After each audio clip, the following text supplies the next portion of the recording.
जिस व्यक्ति की नौकरी नहीं लगती, सर्विस नहीं लगती, हर जगह पर अप्लाई कर रहा है, बार बार इंटरव्यू देने जा रहा है, लगातार उसको अगर सफलता प्राप्ति नहीं हो रही है तो धतूरा ढूंढो। धतूरा कहीं बाजार में नहीं मिलेगा, किसी वृक्ष से धतूरा तोड़ लिया, कुछ मत चढ़ा, तू शंकर जी के मंदिर में जाकर तेरा नाम और गोत्र बोल और शिव जी को धतूरा चढ़ाना चालू कर दे और बाबा से विनती कर, धतूरा चढ़ाना चालू कर। अब धतूरा कोई बहुत कीमती होता है क्या? बहुत पैसे का मिलेगा क्या? कहीं पे भी मिल जाएगा। धतूरा तोड़ और चढ़ा शंकर जी को। रोज नियम बना ले कि एक धतूरा मैं शंकर जी को चढ़ाऊंगा, प्रतिदिन चढ़ाऊंगा, शिव जी से जाकर निवेदन करूंगा प्रतिदिन। शंकर जी की प्रिय वस्तु में धतूरा, बेलपत्र आदि कादि की तो है, क्या है? चढ़ा रोज एक धतूरा, फिर वही धतूरा जिसके यहां तू इंटरव्यू देने जा रहा है उसी के सिर पे चढ़ गया। जो तूने शिव जी के चढ़ाया वही धतूरा वहां चढ़ा है, तो क्यों चिंता करता है? देव, ये जो रुद्राक्ष होता है जिसको अपन पहनते हैं, धारण करते हैं, जिस रुद्राक्ष को अपन पहनते हैं, इसको सिद्ध करने का तरीका क्या है?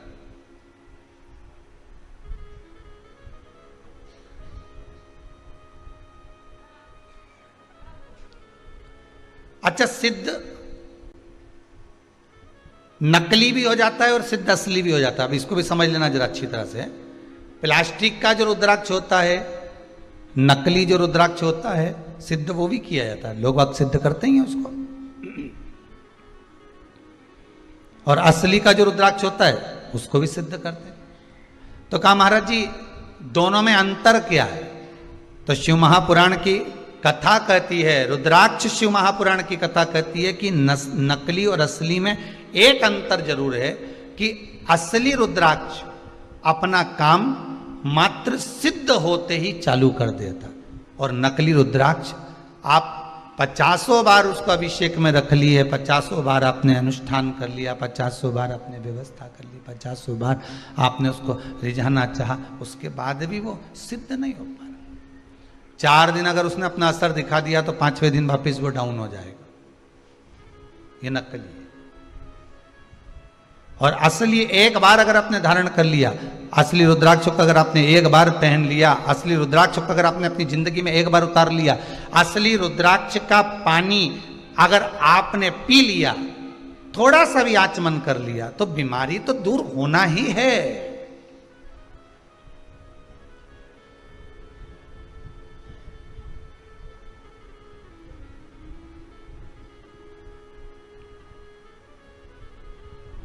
नकली और असली में अंतर यही है।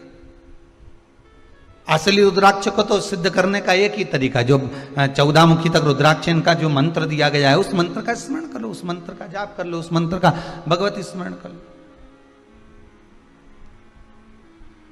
और अगर वो भी नहीं कर सकते तो क्या लिखा है शिव महापुराण में? जिस रुद्राक्ष को आप सिद्ध कर रहे हो, रुद्राक्ष आपके घर में जो रखा हुआ है, उसको सिद्ध करने का एक तरीका और वर्णन किया। 108 बेलपत्र, बेलपत्र की बीच वाली पत्ती, उस पत्ती पर भगवान शंकर का ओमकार, ओम संबोधन चंदन से लिखा, उसको रखते जाइए। 5 बेलपत्र नीचे रख दिए, उसके ऊपर रुद्राक्ष रख दिया। उसके बाद में बाकी की जो 108 बेलपत्र है, आप जो गिनती की चढ़ा रहे हैं, वो उसके ऊपर केवल ओम नमः शिवाय बोलकर भी समर्पित करेंगे। 5 दिन तक ऐसे कैसे ही रखे रहने दो उसको। बस इतना जरूर करना कि उसके सामने कपूर जरूर जलाना, थोड़ा सा कपूर, अर्थात अपन जलाने का मतलब है कि कपूर की आरती कर लो। कर्पूर घोरम करुणावतारम संसार सारम, कपूर उसके सामने 5 दिन तक प्रतिदिन शाम के समय, सुबह के समय पर आप आरती के नुमा उसको अवश्य प्रज्वलित करें। मात्र 5 दिन। 5 दिन के बाद वो बेलपत्री को उठाइए और उठाने के बाद में आप विसर्जन कर दीजिए। रुद्राक्ष को ओम नमः शिवाय बोलकर या श्री शिवाय नमस्तुभ्यम मंत्र का स्मरण कर कर, या रुद्राक्ष के जो मंत्र हैं, जितना मुखी रुद्राक्ष है उतना मंत्र का, उस मंत्र का जाप कर कर, आगे आएगा चरित कथा में उस मंत्र को बताएं, तो उस मंत्र को भी बोलकर आप उस रुद्राक्ष को धारण करेंगे, वो सिद्ध हो गया।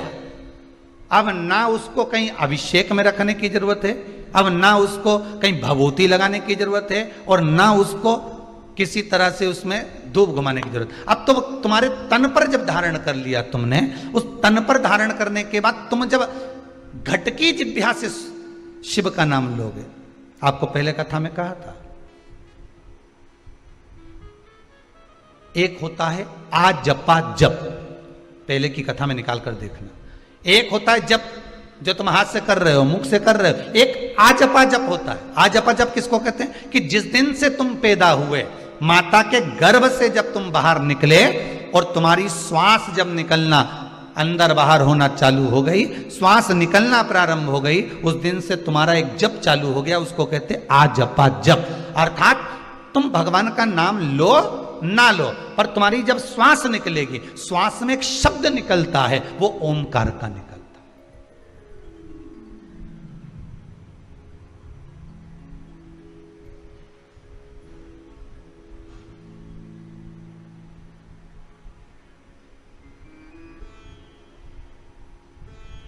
अब एक बार कथा में कह दिया कि ये श्वास निकली है तो इसमें शब्द भगवान का निकला है, तो कहे रात को जो सोते हैं और घुर्राटा भरते हैं उनका क्या होगा? है? रात को सोए और घुर्राटा भर रहा है, तो वो भी तो श्वास निकल रही है। तो हमारा निवेदन है, कभी कभी शंकर भगवान रुद्र रूप भी ले लेते हैं, ये तो रूप पर आधारित है, कभी कभी शिव रुद्र रूप पे भी।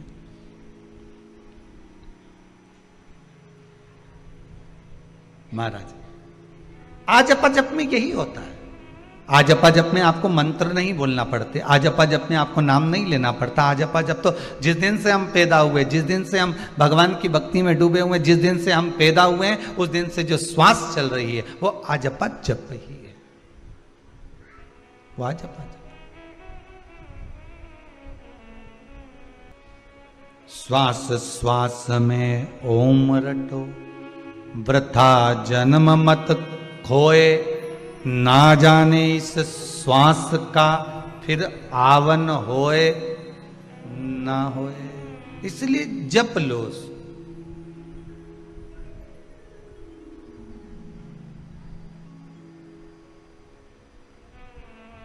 तो रुद्राक्ष जब हम गले में धारण कर लेते हैं,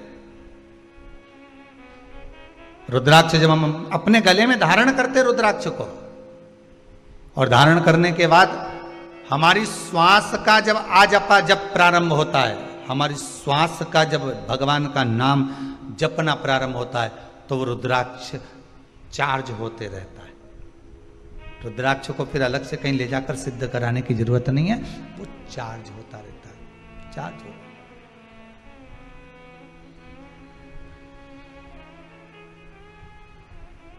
फिर उसको सिद्ध कराने की कहीं जरूरत नहीं पड़ेगी, फिर वो चार्ज हो रहा है अपने आप, अपने आप चल रहा है। घी की कटोरी में रख दिया, उससे भी सिद्ध होता है रुद्राक्ष। घी के पात्र में रखने के बाद भी रुद्राक्ष की सिद्धता आ जाती है, पहले भी कथा में कहा। पर कथा चल रही है कि यहां यशोदा मैया जो आंख से आंसू बहाई हैं, तो संत ने आकर कह दिया कि तुम मत रो, तुम्हारे नैनों में जो जल भरा हुआ है रुकिए, शिव है। आप श्रावणी की पूर्णिमा के दिन, श्रावण की पूर्णिमा के दिन जब संत आए तो आप उनको भोजन करा दो, उसका फल मिल जाएगा। और यशोदा जी के यहाँ लिख कर भेज दिया पाटला देवी ने, और यशोदा जी ने फिर भोजन करने बुलाया। संत ब्राह्मण जब भोजन करने के लिए बैठे, और बैठने के बाद जब यशोदा जी खीर देने के लिए आई, सिर पे इतना घूंघट डला हुआ था, इतना घूंघट यशोदा मैया डाली हुई थी, हाथ में बड़े बड़ा चुड़ला पहनी हुई थी, पांव पैजनिया कमर करदनी माता यशोदा पहनी हुई थी, सिर पर सुंदर माँ यशोदा बौर पहनी हुई थी, मुख दिख नहीं रहा था माता यशोदा, क्योंकि घूंघट इतना था।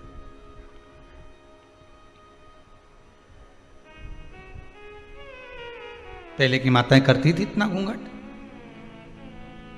पहले चलता था इतना घूंघट, अब तो धीरे धीरे धीरे धीरे धीरे यहाँ से यहाँ गया, यहाँ से यहाँ गया, यहाँ से यहाँ गया। बच्चा कुचा था, यहाँ गया गया। अब तो बहुएं 2 बार इतना घूंघट करती है। एक बार शादी होकर आती है तब, क्योंकि मुंह दिखाई होती है तो सोने की रकम मिलती है। और दूसरी बार बहुएं घूंघट करती है घर में जब बुढ़ा बुढ़ी मरे तब। घर में कोई बुजुर्ग जब शांत होता है, रिटर्न नहीं आ रहा है, घर में जब बुजुर्ग कोई शांत होता है तब इतना घूंघट लिया जाता, तब इतना घूंघट ले लेती है। क्यों? कारण क्या है? क्योंकि आंख में से एक भी आंसू तो गिरना नहीं है, बस घूंघट रखकर नई नई डिजाइन में चिल्लाना है। डीले कम करो, नई डिजाइन में चिल्लाना। अब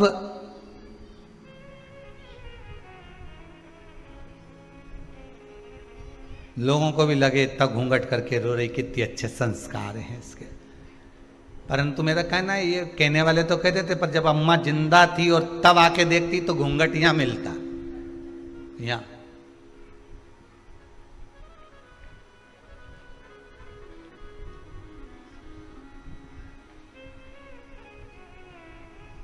कभी कभी रोने का तरीका भी बदल जाता है।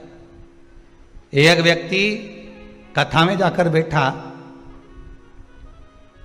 और बैठते से ही जो रोना चालू करा उसने, तो महाराज जी भी चक्कर में पड़ गए कि मैंने रोने की कोई कथा ही नहीं बाची। जब उन्होंने रोने का कुछ बोला ही नहीं तो ये रो क्यों रिया आखिर? और 1 घंटा हुए तो रो ले, यहाँ तो 3 घंटा लगातार रोए जाए रोए जाए रोए जाए रोए जाए।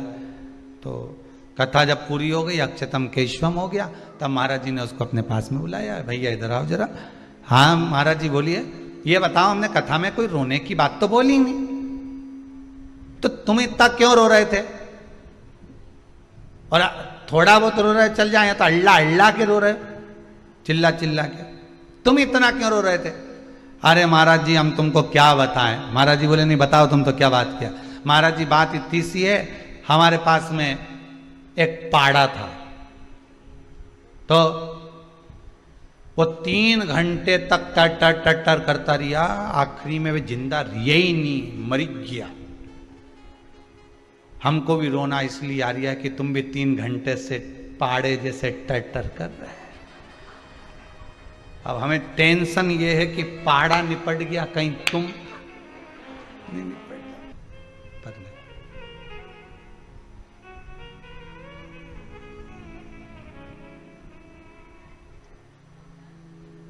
अश्रु की कीमत बड़ी है, आंसुओं की कीमत बहुत है।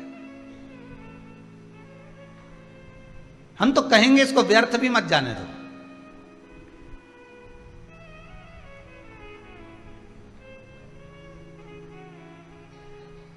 रो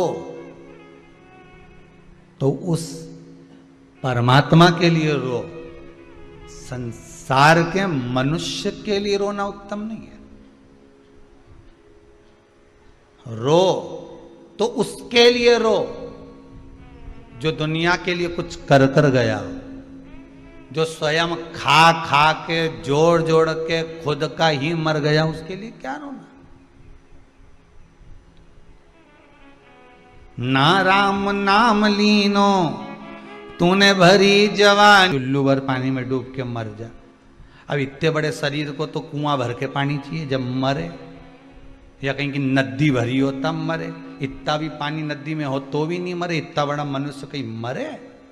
तो इनने तो कह दिया कि तू डूब के मर जा रे चुल्लू भर पानी में। तो बहुत घंटों तक विचार करा, तब समझ में आया कि चुल्लू भर पानी में डूब के मरने का इसलिए बोला कि जो भगवान का भजन नहीं करता, जो कभी कथा सत्संग नहीं सुनता, जो कभी भगवान की भक्ति में नहीं रमता, अपने लिए जी जी के मर जाता है, वो अगला जन्म कीड़े का पाता है। और कीड़ा चुल्लू भर पानी में डूब के मर सकता, इसलिए कहा कि तू डूब के मर जा रे।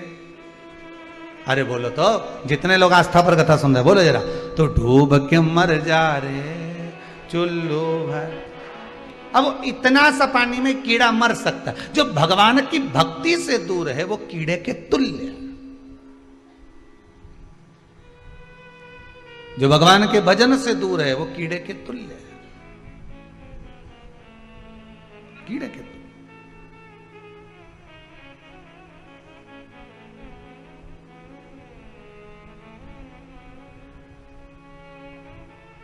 व्यक्ति भगवान के करीब में कब आता है?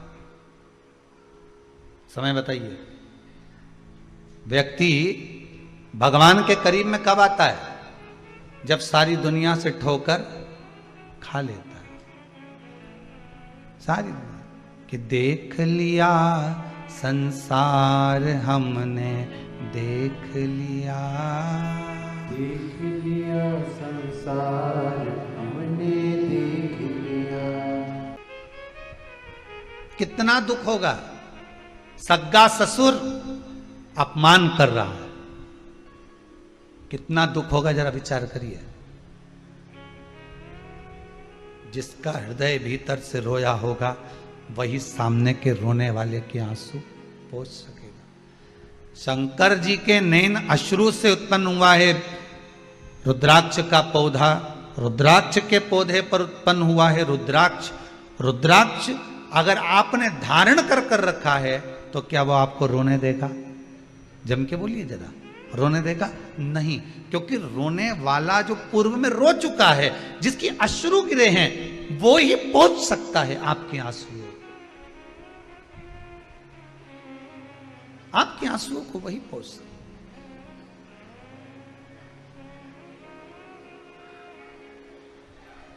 बस वही जान सकता।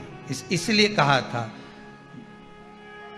सब मतलब के यार हमने देख लिया।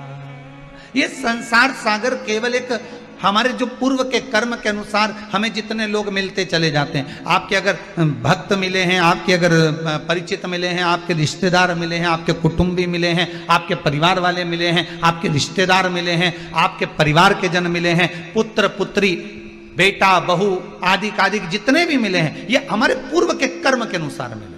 हम तो यहां तक भी कहेंगे कि अगर गुरु को शिष्य भी मिला है तो पूर्व के कर्म के अनुसार मिला।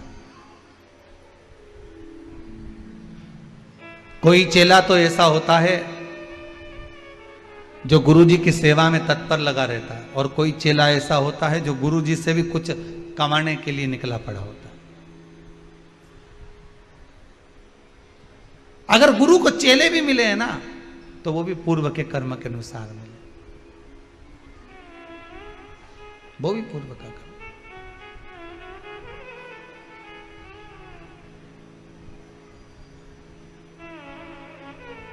रुद्राक्ष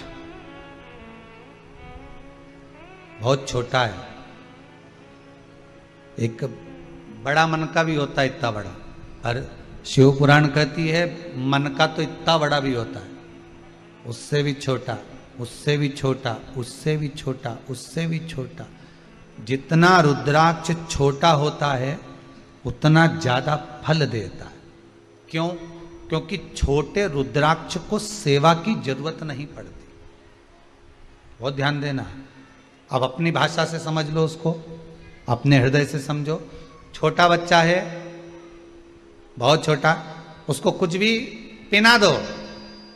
लड़के को भले तुमने लड़की का कपड़ा पहना दिया, कुछ बोलेगा नहीं? रोता रोता बोलता हो कि नहीं मैं तो नहीं पहनूंगा हूं। इतना सा बच्चा बोले नहीं पहन, बोलेगा नहीं।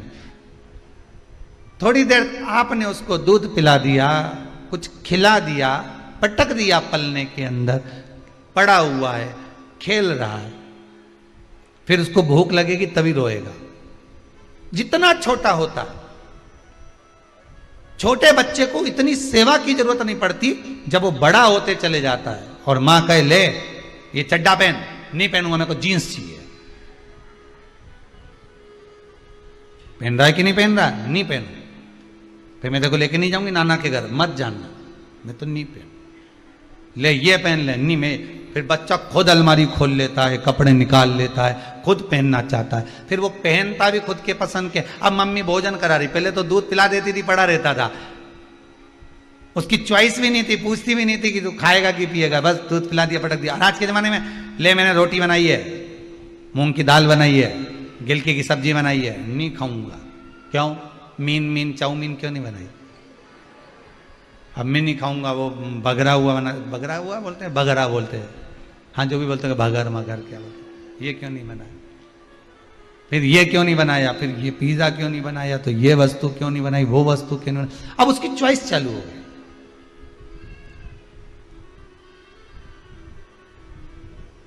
कितना समय उसका केवल चुनने में निकल जा रहा है, केवल चुनने,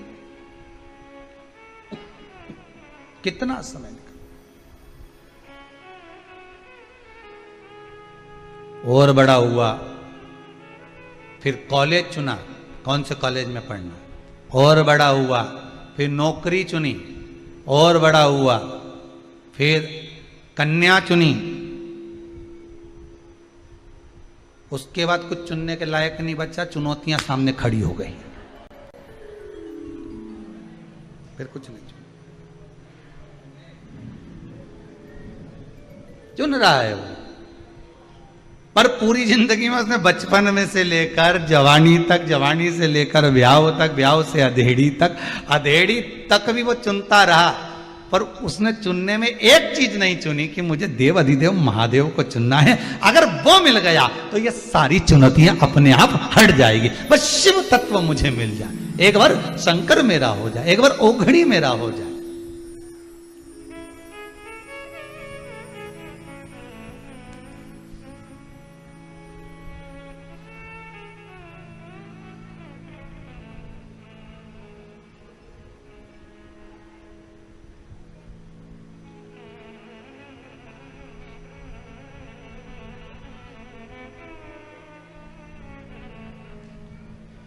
चुनौतियां खड़ी है सामने, पर शिव तत्व अगर हमारे पास में है, शंकर हमारे पास में, तो रुद्राक्ष जितना छोटे से छोटा होगा, जितना छोटा होगा, बच्चा जितना छोटा होगा, उसको उतनी सेवा की जरूरत कम पड़ेगी। बस ये है, छोटा होता है तो संभालना ज्यादा पड़ता है। बोलो सही है कि गलत है? छोटा है तो उसको संभालना पड़ेगा।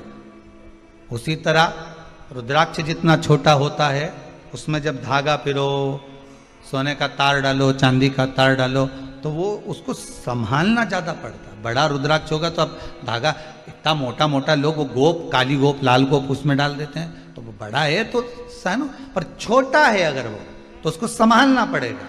जितना छोटा रुद्राक्ष होता है वो उतना फल देता है। सेवा नहीं चाहिए उसको।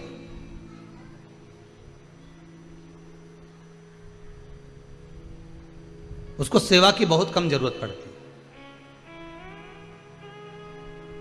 शिव पुराण कहती है जितना बड़ा रुद्राक्ष होता है, जितना बड़ा रुद्राक्ष होता है,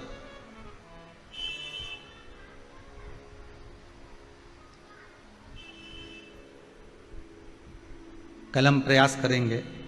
एक भगत ने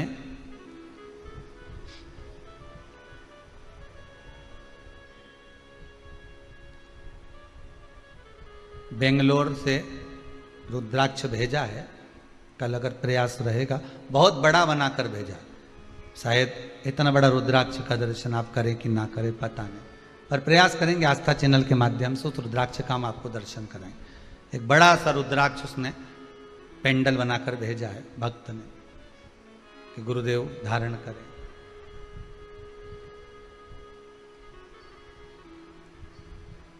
कल दर्शन कराएंगे, प्रयास करेंगे। बहुत बड़ा रुद्राक्ष। अब उस रुद्राक्ष अगर बड़ा है तो उसको इतनी सेवा का जरूरत नहीं है, पर जो छोटे से छोटा है, बड़े को तो सेवा चाहिए, पर जितना छोटा होगा, जितना छोटा उतना सुख देगा। कितना सुंदर लिखा है, छोटे रुद्राक्ष की माला, छोटा जो रुद्राक्ष होता है उसकी माला कैंसर का जो मरीज होता है,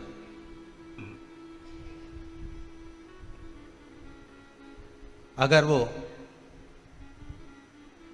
फर्स्ट स्टेज का कैंसर भी है, छोटे रुद्राक्ष अगर अच्छे हैं, 3 मुखी से लेकर 5 मुखी, 7 मुखी, 9 मुखी 11 मुखी छोटा रुद्राक्ष मिल जाए, उसकी माला अगर पानी में डाल दी जाए और उस पानी को वो मन का ही डाल दो, उसी का पानी थोड़ा थोड़ा कैंसर के मरीज को सुबह दोपहर शाम श्री शिवाय नमस्तुभ्यम का जाप कर कर, पंचाक्षर ओम नमः शिवाय का जाप कर कर, शंकर शिव का नाम लेकर, महाकाल बाबा का नाम लेकर, विश्वेश्वर विश्वनाथ का नाम लेकर, केदारेश्वर का नाम लेकर, 12 ज्योतिर्लिंग का स्मरण कर कर अगर वो आचमन करना प्रारंभ कर दे तो कैंसर रोग में भी आराम मिलना प्रारंभ हो जाता।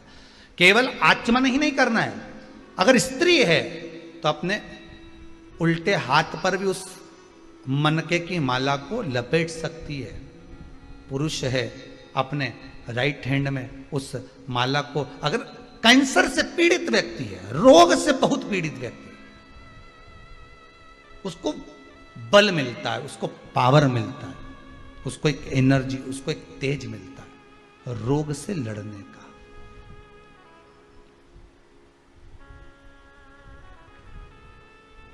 रोग से लड़ने। अब कईयों के मन में आता, गुरुजी क्या स्त्री नारी रुद्राक्ष पहन सकती है? क्यों नहीं पहनेगी? मेरी आद्य शक्ति जगदम्बा, मां गौरा, मां सती, मां उमा, मां कुष्मांडा, चंद्र घंटा स्कंदा, जितनी माताओं का दर्शन करोगे उनके गले में एक रुद्राक्ष की माला जरूर मिलेगी। अगर गले में नहीं मिली, हस्त कमल पर मिलेगी।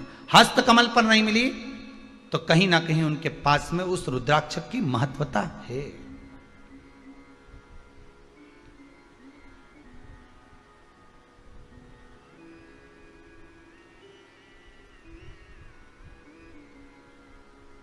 बस एक अंतर है, तुलसी की माला हम पहनते हैं तो उसमें मन के कितने होते हैं? जम के बोलिए जरा। 108। रुद्राक्ष की माला हम पहनते हैं, उसमें समता के मन के नहीं होना चाहिए।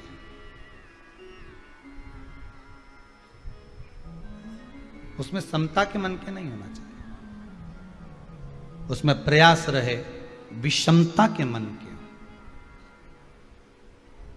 क्यों? उसका क्या कारण है? रुद्राक्ष शिव महापुराण की कथा कहती है कि विषम परिस्थिति में विषमता के मन के उसको भेद देते हैं। ध्यान दीजिएगा जरा। विषम परिस्थिति में व्यक्ति रुद्राक्ष कब पहनता है? व्यक्ति रुद्राक्ष की माला कब धारण करता है? व्यक्ति रुद्राक्ष कब पहनेगा? अरे बोलो तो, जब उसको कोई तकलीफ आती है। अब महाराज जी बताओ मेरे को तकलीफ है, क्या करूं? 7 मुखी रुद्राक्ष पहन ले, मेरा व्यापार नहीं चल रहा, 7 मुखी पहन ले। मेरे को ये शरीर में कष्ट हो रहा है, घुटने दुख रहे हैं, कमर दुख रही, 5 मुखी पहन ले। मेरे यहाँ संतान नहीं, 9 मुखी पहन ले।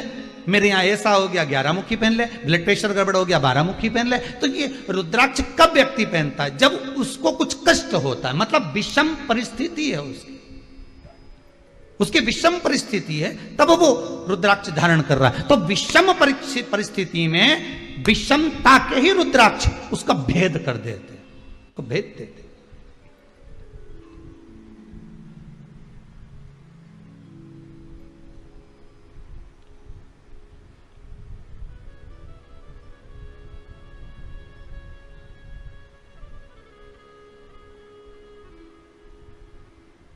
बस समता और विषमता में एक अंतर और देख लीजिए। चक्रव्यूह किसको घेरा था? जम के बोलो। अभिमन्यु। कौन गया था अंदर? अभिमन्यु। प्राण छूट रहे हैं, भीष्म पितामह की आंख से आंसू बह रहे हैं। इशारे में पूछ लिया, तुझे ये चक्रव्यूह में घुसना किसने बताया था? कहा, जब मेरी माता के गर्भ में कष्ट हो रहा था, मेरी माता के उदर में कष्ट हो रहा था, ना मेरी माता को नींद आ रही थी, ना मुझे आ रही थी। मेरे पिता चक्रव्यूह की रचना बता रहे थे। मतलब कष्ट में, विषमता में वो सीख गया था कि मुझे अंदर जाना है। पर बाद में समता का जब समय आया, मेरी माता को नींद आई। समता के समय तो विषमता में प्रवेश करना तो सीख गया, पर निकलना नहीं सीख पाया। अगर थोड़ी विषमता और रहती तो भेद कर कर बाहर आ जाता मैं।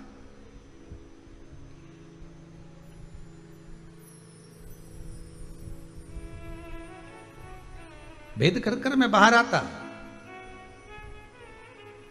हमारे यहां पर 3 रोटी खाओ तो घर की माताएं कहती थोड़ा आधा टुकड़ा और लेना पड़ेगा, 3 तिगाड़ा काम बिगड़, लो जरा इतना सा टुकड़ा और लो। अच्छा, रसगुल्ला खाते समय तो नहीं बोलती कि तुमने 3 खाया, एक और लो। या सुनार की दुकान पर 3 आइटम लिए हों और मां बोल दे कि नहीं 3 तिगाड़ा, या तो एक और दिलाओ, नहीं तो एक कम का तो बोलेगी नहीं, एक और दिलाओ। मतलब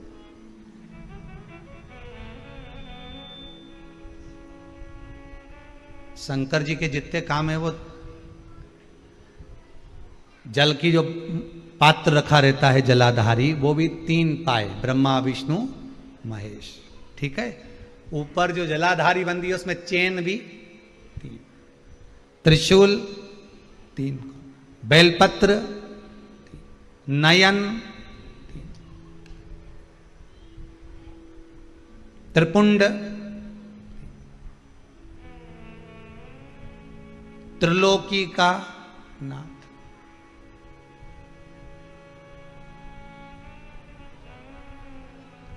वो चला ही विषमता, उसको कोई मतलब नहीं। जहां पर दुनिया सब आस छोड़ दे, जहां दुनिया अपना पूरी आस छोड़कर पटक दे, पूरी आस छोड़कर। आज कोई एक माता जी आई थी, आप में से भी कुछ लोग शायद होंगे, कुछ लोग खड़े होंगे, तो वो कह रहे थे उनका पति वेंटिलेटर पर पड़ा हुआ है, कुछ प्लेटें मिलेटें घट गई होंगी। तो डॉक्टर ने तो जवाब दे दिया था, मना करा था कि वही ठीक नहीं है। पर उनका विश्वास देखिए, उस व्यक्ति की पत्नी शिव महापुराण की कथा सुनती थी, आज ही का चरित्र है, और शायद कुछ विभाग में अच्छी पोस्ट पर उनका पद। पत्नी ने कहा बस मैं हॉस्पिटल से मुझे एक बार जाना है कुबेरेश्वर धाम, फिर जो होगा देखा जाएगा। आप में से कोई खड़ा होगा तो उसको मालूम होगा कि वो शब्द थे उनके कि हम 1 किलोमीटर दूर ही रह गए थे और डॉक्टर ने फोन कर कर कहा कि अब अच्छे होने की आस बढ़ गई है। मतलब वो त्रिगुणाकार है, वो त्रिकालदर्शी है, वो त्रिलोकी का नाथ है, वो कैलाशी, वो अविनाशी है। विषम परिस्थिति में विषमता में रहने वाला ही काट सकता है, समता में नहीं। डनलप के गद्दे पे सोने वाले को कह दो कि रात्रि को तुम्हें चौकीदारी करना है, करेगा? अरे बोलो तो सही। पर कांटों पे सोने वालों को कह दो कि आओ यार नींद भी तो नहीं आ रही, जग लूंगा, कर लूंगा, ठीक है। विषम परिस्थिति में रह रहा था तो कर लूंगा।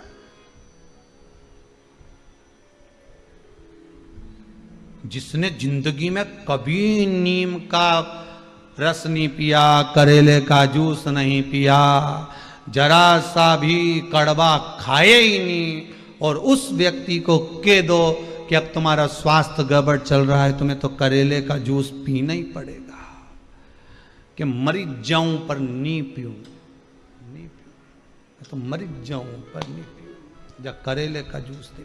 और पिला भी दिया जबरदस्ती तो दे, नहीं पीऊं, मरी जाऊं पर नहीं पीऊं।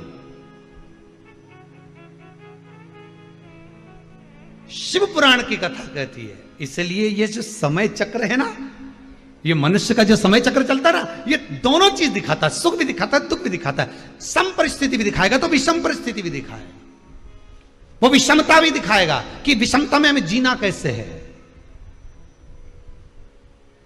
पहले खूब रसगुल्ला खा लिया, पेड़ा खा लिया, बहन क्या गए थे राखी बनवाने के लिए तो 2-2 4-4 सोन पपड़ी भी खा गए।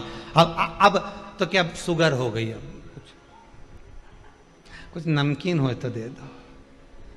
नमकीन तो है पर तला हुआ मत दो, ब्लड प्रेशर है, वो भी नहीं चाहिए। अब पहले तो खूब खाया, मतलब सुख का जो समय था, समता का जो समय था, उसमें भोग तो बहुत करा। अब विषम परिस्थिति आई है तो उसमें थोड़ा सा निर्वाह करना सीखो, मत खाओ थोड़ा सा मीठा।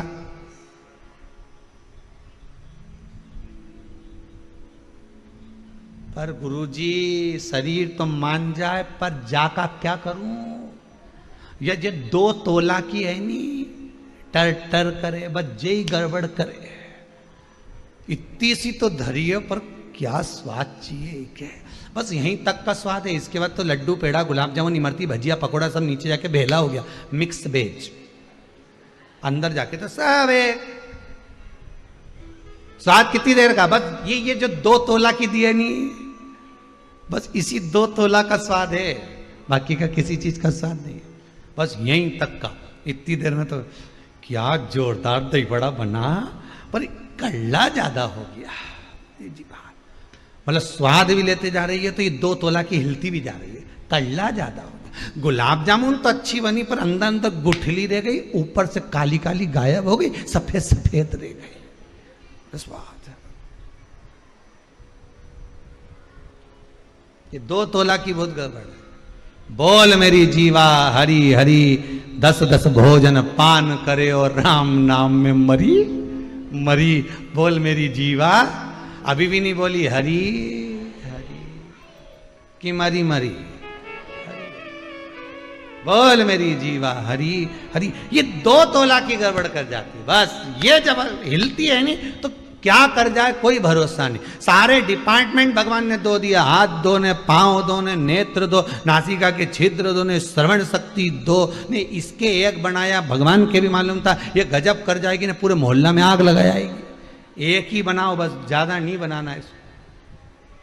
ये बहुत गड़बड़ करती है। भगवान ने बनाया तो बनाया, 3 जगह से बांध दिया। जीवान को कांच में उठाकर देखना, नीचे से कसी हुई है, ज्यादा मत बोलना। तो भी बोली तो क्या 32 सैनिक लगा दो, 32 दांत लगा दिए। कि फिर भी बोले तो क्या फाटक लगा दो, होठ लगा दिए, तो भी चुप नहीं रहे। और बोलने का मौका आ जाए तो कह दे खाया बिना रह जाऊं, पर बोला बिना, फिर भी बोले।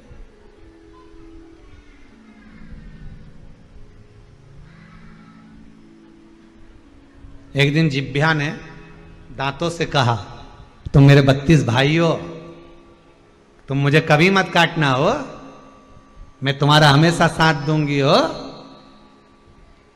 32 भाइयों ने हाथ जोड़ के किया, बेन जिभ्या हम तो नहीं काटेंगे, पर तू हमारा ध्यान रखना रही हो, तो किसी से आड़ी टेढ़ी मत किया जाए, नहीं तो एक में 32 की 32 धन निपट जाएगा। हम तेरा ध्यान दे रहे, तू हमारा ध्यान देना। तू एक शब्द बोलेगी ना, उन्हें एक दिया धरके ने 32 निपट के लगा। कहीं नहीं बची आप मुंडा में, सोफा सेट ही पूरा गाया।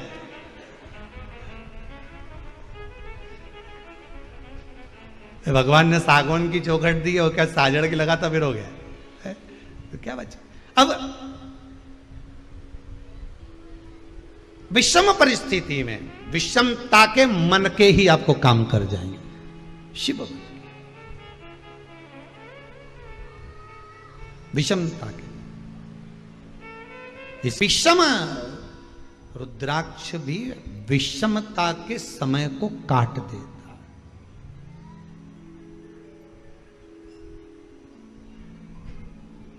कभी कभी अगर रोग घेर भी लेना तो एक बार प्रयास जरूर करना, रुद्राक्ष का पानी पी कर देखना।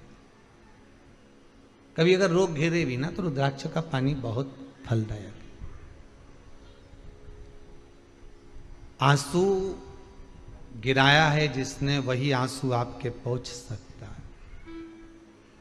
जो रोया है वो आपको रोता हुआ नहीं देख सकता। कि प्रेम जब अनंत हो गया, रोम रोम संत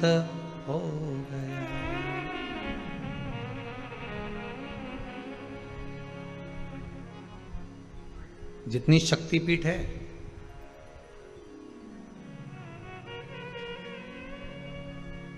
51 अधिक जितनी भी शक्तिपीठ हैं, अगर आप कभी जाएं और आपके पास में एक रुद्राक्ष हो, कोई सा भी, 1 मुखी से लेकर 14 मुखी तक, कैसा भी रुद्राक्ष आपके पास में, जितनी शक्तिपीठ आप लोग दर्शन करने के लिए जाते हो, या उस नगर में, उस गांव में, उस शहर में जाते हो और मालूम पड़े कि यहाँ शक्तिपीठ है, उस रुद्राक्ष को लेकर चले जाओ और उस दरवाजे पर माता के उस शक्तिपीठ के स्थान पर पंडित जी को देकर कहना थोड़ा सा छुआ दीजिए माता रानी को, वो रुद्राक्ष आप सिद्ध करते जाओ, रखते जाओ।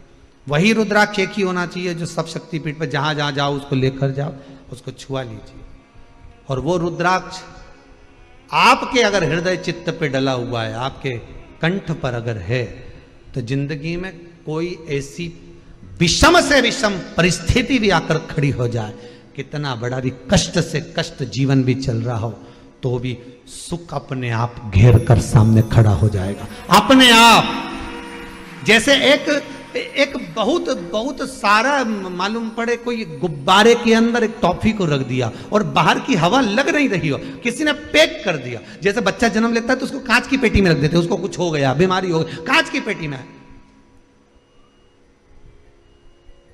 एक बल्ब जला देते हैं, अंदर जो भी प्रकाश होता है उससे उसको तपन होती है, उसका शरीर सही होता है। बस वही रुद्राक्ष आपको घेर लेता है। जैसे रुद्राक्ष गोल होता है, वो आपको चारों तरफ से घेरा हुआ है, कष्ट आने ही नहीं दे सकता। शक्तिपीठ पर क्या है? क्या है शक्तिपीठ पर? भगवान शंकर जी की, भगवान शिव, मेरे ओघड़ी मेरे भोलेनाथ की अर्धांगिनी माता सती के शरीर के टुकड़े जो भगवान नारायण ने सुदर्शन चक्र से करे हैं, वो एक एक टुकड़ा शरीर का, एक एक अंग जहां जहां गिरा है, वही शक्तिपीठ है। शिव कहते हैं सती का संग मेरे रुद्राक्ष के साथ होता है तो मैं उसको कहीं गिरने नहीं देता।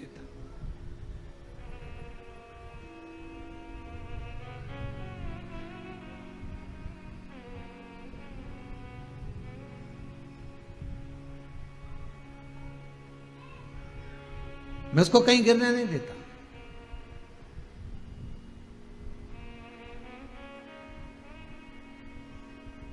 शंकर और पार्वती के मंदिर तो आपने, मेरे भोलेनाथ शिव और पार्वती के मंदिर तो आपने देखे होंगे, आपके नगर में भी होंगे। जितने लोग आस्था टीवी पर कथा सुन रहे हो, जितने फेसबुक यूट्यूब पर कथा श्रवण कर रहे हो, बोलो पार्वती शिव का मंदिर देखा कि नहीं देखा? देखा है ना सबने।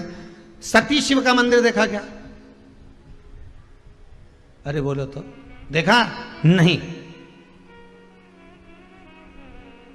सती ने ये प्रश्न किया था शंकर भगवान से, ये माता सती का प्रश्न है। सती मैया ने शिव से प्रश्न करा था। कुंभज बाबा के आश्रम में जब कथा श्रवण करने गए, उससे पहले जब शंकर भगवान सती को समझा कर ले जा रहे हैं, तब सती ने प्रश्न किया था, क्या आप मेरे साथ संपूर्ण जीवन काल में रहेंगे? शिव कहते हैं मैं अमर हूं, तू अमर नहीं है। मैं अमर और तुम अमर नहीं हो, तुम्हें तो मरना पड़ेगा। ओ, प्राण छूटेंगे मेरे? हाँ। फिर कोई ऐसी बूटी नहीं है जिससे मैं अमर हो जाऊं? शंकर भगवान बोले बूटी तो नहीं है, कथा जरूर है। तो क्या कथा से भी कोई अमरता होती है? शंकर भगवान बोले मनुष्य जब पैदा होता है तो उसको ये 2 कटोरे दे दिए जाते हैं अमृत पीने के लिए, कि इन्हीं अमृत को पीना है और उस अंदर जाएगा तो तू अमर हो जाएगा। अब पी लो तो अच्छी बात। फिर भी चलते चलते सती ने शब्द कह दिया, मान लो अगर मेरे प्राण छूट गए, पर मैं चाहती हूं कि मैं भी इस भूमंडल पर, संसार सागर में, पूरे ब्रह्मांड में, सती कहती है कि मेरा भी एक स्वरूप रहना चाहिए, मेरा भी एक स्वरूप रहे। आप अगर कृपा करोगे तो ऐसा हो नहीं सकता। शंकर भगवान ने कहा सुनो सती, ना जाने कितने तुम्हारे जन्म हुए हैं और आगे भी जाकर तुम्हारे ना जाने कितने जन्म होंगे, सती की योनि से छूटोगी तो कोयल बन जाओगी, क्योंकि यज्ञ के कुंड में कूदकर समाप्त होगी, तो कोयल का जन्म लेना पड़ेगा। कोयल की योनि से छूटोगी तब जाकर पितरों की कन्या के गर्भ से तुम जन्म लोगी और तुम्हारा नाम पार्वती होगा। ठीक है, पार्वती आपके साथ रहे, घर घर मंदिर मंदिर देवालय देवालय में पार्वती शिव की पूजन हो, क्योंकि मेरा ही एक स्वरूप है। पर मैं चाहती हूं मेरा नाम, मेरा संबोधन, मेरा शब्द प्रत्येक भूमंडल पर चले। तब शिव ने कहा बोलो तो तुम चाहती क्या हो। सती के शब्द हैं,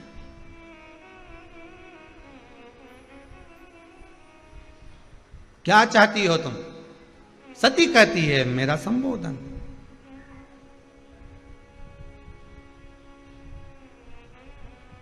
व्यक्ति क्या चाहता है, उसका नाम, संबोधन। शिव जी ने वर दे दिया सती चलो मेरे साथ कुंभज ऋषि की आश्रम कथा सुनने के लिए। मैं तुम्हें वर देता हूं सती, मृत्यु लोक में भूमंडल पर जितनी नारियां, कन्याएं, स्त्रियां जन्म लेगी उसमें एक अंश सती तुम्हारे सातित्व का रहेगा। नारी में एक अंश तुम्हारे सातित्व का रहेगा। जो पति की निंदा नहीं सुन पाई और अपने प्राणों को त्याग दिया, तो नारी में एक अंश सती का रहता है। इसलिए स्त्री को कई बार कहते हैं कितनी सातित्ववान है, कितनी सती प्रिया है।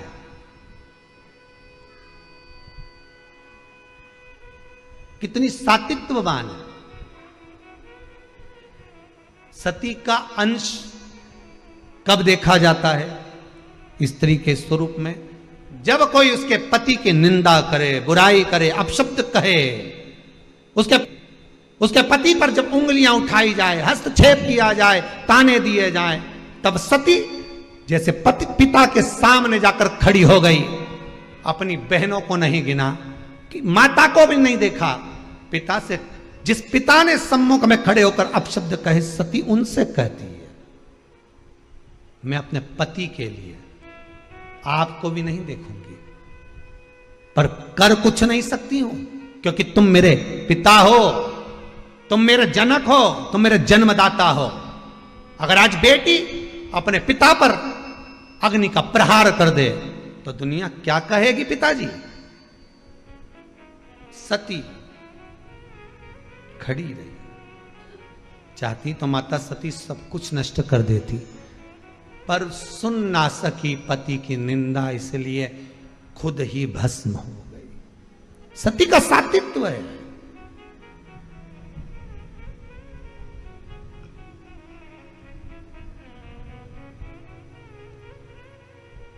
उसको सती कहा जाता था। अब तो ये प्रथा बंद हो गई, पर पहले एक प्रथा चलती थी, आप लोगों को मालूम होगा। पति के प्राण छूटे, पत्नी लाल चुंदड़ी ओढ़कर गोदी में शीश रख बैठ जाती थी, दादी रानी सती। दादी रानी सती, ऐसी ना जाने कितनी सतियों का व्याख्यान। तो कहा इनमें सातित्वता कहां से आती थी। वो सती कि सातित्वता कहां से प्रकट हो जाती थी। शंकर खुद वर दिए हैं स्त्री को, नारी को।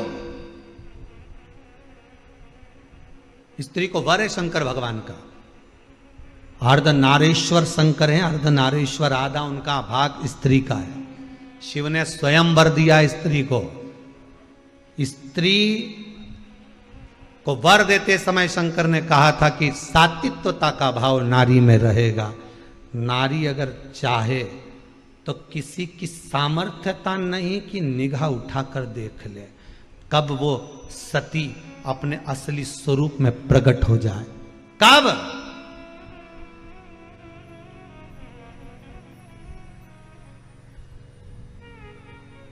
आज अपने बच्चों को, आज अपनी बेटियों को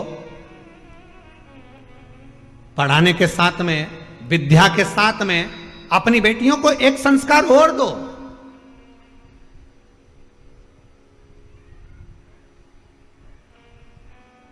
कि वस्त्र श्रेष्ठ पहने, और अगर वस्त्र श्रेष्ठ पहने हैं और फिर किसी ने अगर ठिठोली करी है, फिर किसी ने अगर उंगली उठाई है, किसी ने अपशब्द कहा है, तो उसका जवाब कोई दूसरा नहीं देगा। उसका जवाब आपको सती बनकर देना पड़ेगा। सती का मतलब यह नहीं कि भस्म होकर भीतर से रोकर अपने आप को तोड़कर, नहीं। सती ने संवाद करा है, दक्ष प्रजापति के सम्मुख में खड़ी हुई है सती। सामर्थ्यता किसकी है? जो आपको निगाह उठाकर देख ले। सामर्थ्यता किसकी है? जो आपके ऊपर कुछ बोल दे, संबोधन कर दे, कोई वाक्य कह दे। सामर्थ्यता किसकी है?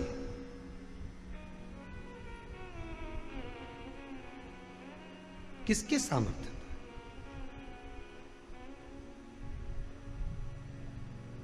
आप में वो बल होना चाहिए, सात्विकता का। शिव कह रहे हैं तो सती मेरा वर है तेरे लिए, मेरा वर है सती तेरे को,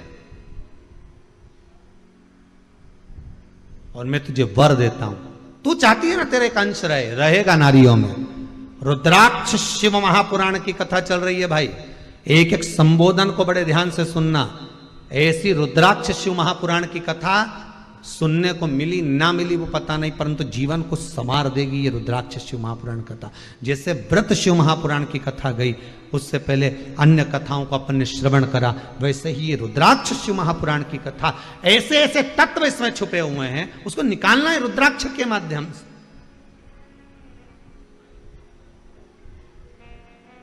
उन तत्वों को निकालना है हमको।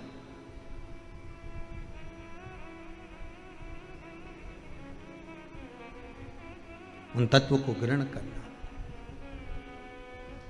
कहां सती सती शिव कह रहे हैं तेरे में वो बल है सती।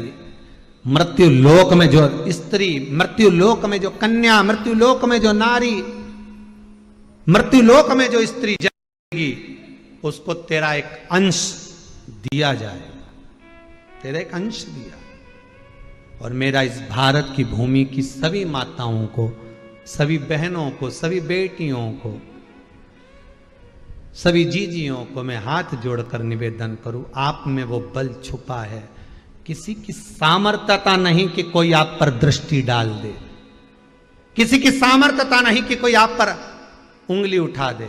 बस आप सती का भाव अपने भीतर रखिएगा, सात्विकता अपने भीतर रखिएगा।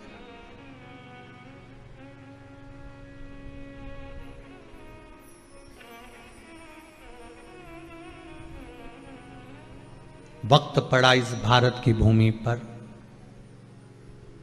तो झांसी की रानी मां अपने पुत्र को शरीर से लपेटकर तलवार लेकर घोड़े पर सवार होकर निकल गई थी। ये सात्विकता नजर आती है। माता अहिल्या पूरे इंदौरी में, पूरे